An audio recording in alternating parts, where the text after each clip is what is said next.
안녕하세요. 3월 19일 수요일 아침의 묵상. 오늘은 역대하 12장 말씀 함께 묵상하도록 하겠습니다. 우리가 지금 3일째 르호보암에 대해서 말씀을 보면서 묵상을 하고 있습니다. 르호보암을 통해서 우리에게 들려주고 싶으신 하나님의 뜻은, 하나님의 교훈은 무엇인지 되새겨보는 그런 기회가 되었으면 좋겠습니다. 앞서 살펴본 르호보암은 어떤 사람이었습니까? 르호보암은 연륜 있고 또 경험이 풍부한 그런 노년의 신하들의 조언을 듣지 않고 젊은 신하들의 조언을 들으면서 이전 아버지가 다스리던 때보다 더 심한 강제 노역과 과세 정책을 멈추지 않겠다고 엄포를 놓으면서 분열을 야기시켰습니다. 아마도 르호보암은 아버지의 대를 이어 나라를 다스리기 위해서는 주변 강대국들처럼 중앙 집권적인 강력한 권력을 가지고 있는 그런 체제를 유지하는 것이 유리할 것이라고 생각했던 것 같습니다. 하지만 이로 인해 여로보암이 북이스라엘 열 지파를 규합하고 대립하는 국면으로 치닫게 되면서 나라가 둘로 분열이 되어버리는 그런 결과를 초래하게 됩니다. 그리고 르호보암은 이제 어제 묵상한 11장에서는 동족 간의 전쟁도 불사하는 그런 사람으로 보여주고 있습니다. 18만 명의 대군을 준비하고 그리고 껄끄러운 상대인 북이스라엘 여로보암 왕을 초반부터 선제 공격해 제거하기를 원했습니다. 비록 하나님이 보내신 그 예언자가 나타나는 바람에 동족 간의 그런 충돌은 피했지만 르호보암은 그런 속 깊은 곳에서는 여전히 그들을 향한 그런 전쟁도 불사르겠다라는 그런 마음은 버리지 못했던 것 같습니다. 그리고 또 르호보암은 어제 마지막 절에 보면 마지막 부분을 보면 아내 18명에 그리고 또 첩을 60명이나 거느릴 정도로 그런 삶을 누리게 되는 살았다라는 것을 또 보여주고 있습니다. 그런 르호보암의 남유다에 큰 일이 생겼습니다. 남유다 남서쪽에 있던 이집트에서 연합군을 이끌고 쳐들어왔습니다. 당시 군사력에 있어 병거는 오늘날 탱크와도 같은 그런 위력이 있습니다. 1200대가 넘는 병거가 일제히 달려오는 그런 상황이 된 거죠. 게다가 마병은 오늘날로 말하면 특수부대 요원들이라고 볼 수 있습니다. 땅에서 싸우는 그 보병을 언제든지 기습적으로 공격할 수 있는 그 마병이 6만 명이나 된다면 나머지 군대 숫자야 얼마나 많은지 성경에 나오는 기자는 헤아릴 수 없이 많다고만 표현하고 있을 정도입니다. 이렇듯 누구 못지않게 군사력을 자랑하던 르호보암 왕은 순식간에 전투력을 상실하면서 그리고 세웠던 그런 15개의 성까지도 도시들까지도 모조리 점령당하게 됩니다. 9절에서는 심지어 예루살렘에 있는 보물들과 그리고 아버지 솔로몬의 자랑 금 방패까지 빼앗기는 수모를 당하게 됩니다.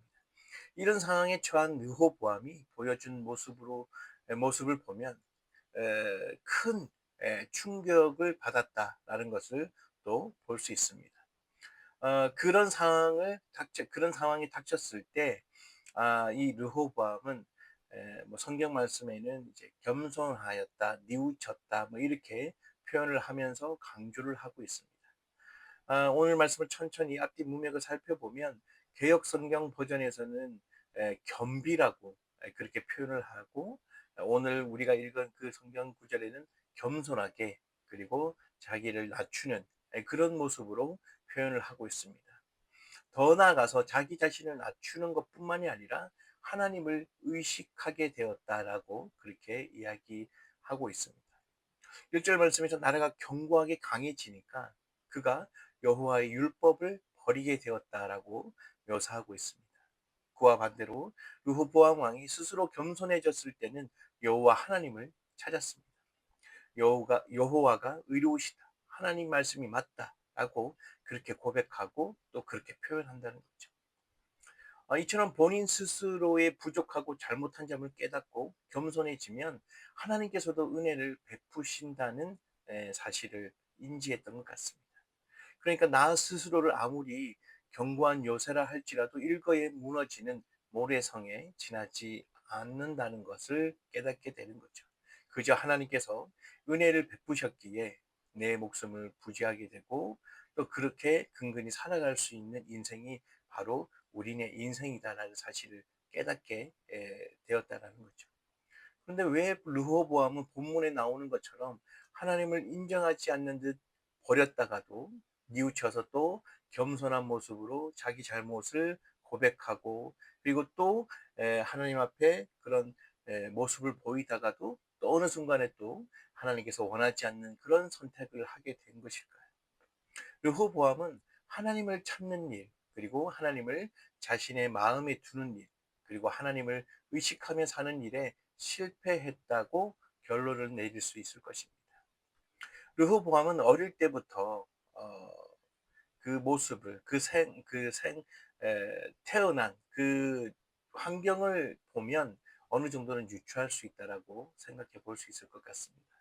르호보암은 어릴 때부터 아버지 솔로몬에게부터 세자로 지목되었으니 오랜 통치를 한 그 선왕 솔로몬 때문에 조금은 늦은 시기에 왕위에 오르게 됩니다. 일찍 그 세자로 지목되었으나 아버지가 오랫동안 통치하다 보니까 본인은 막상 왕위에 올랐을 때는 그런 젊은 나이가 아니라 41살에 왕위에 오르게 되었다라고 그렇게 우리는 알고 있습니다.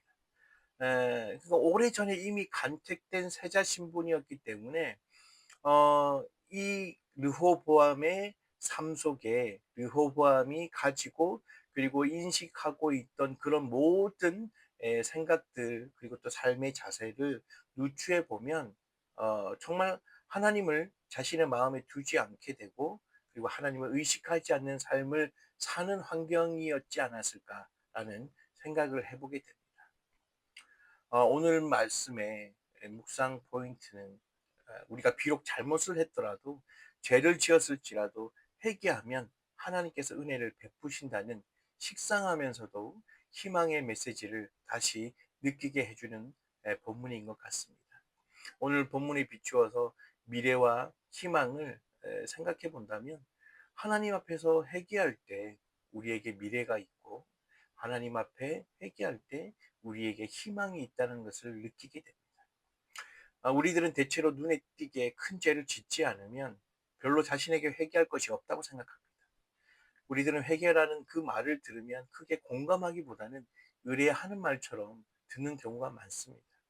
이런 우리들이 빠질 수 있는 가장 큰 영적인 함정은 죄를 지었다는 사실보다 죄를 짓는데도 불구하고 회개할 것이 없다고 여기는 마음의 상태일 것입니다. 나는 회개할 것이 없다고 여기는 의로운 독성과 자만에 빠졌다는 것은 아마도 우리가 엄청난 영적 함정에 걸렸다는 뜻일 것입니다. 하나님은 나와 우리의 회개를 통해서 미래를 열어가시는 분이십니다. 하나님은 회개하는 마음으로 생활하는 성도들에게 희망을 허락하십니다. 말씀 앞에서 죄를 깨닫고 또 깨달은 죄를 회개하고 또한 회개의 열매가 있는 성도들에게는 미래와 희망이 있다는 거죠. 그러나 회개가 없는 나에게는 잘못이 없다라고 하는 그런 독선에 가까운 마음을 가진 사람들에게는 미래는 닫혀 있고 희망은 허락되지 않을 것입니다.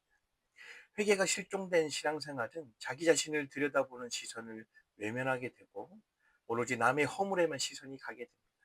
회개가 사라진 신앙은 남을 정죄하는 신앙으로 변질돼 버립니다. 그래서 나의 허물보다는 남의 허물을 더 부각시켜 자기의 허물을 감추려고 하는 모습까지도 보일 때가 있습니다. 오늘 하루 우리는 나의 허물을 감추기에 급급하거나 나의 허물 자체에 대해 인지하지 못하면서도 누군가의 허물은 쉽게 찝어내고 부각시키는 모습으로 살아가는 것이 아니라 나 자신을 바르게 바라볼 수 있고 부족하고 잘못된 나 자신을 인지하게 되었을 때는 겸허히 순응하고 시인하고 그런 나에게 어떻게 말씀하시는지 집중할 수 있는 하루를 살아갈 수 있었으면 좋겠습니다.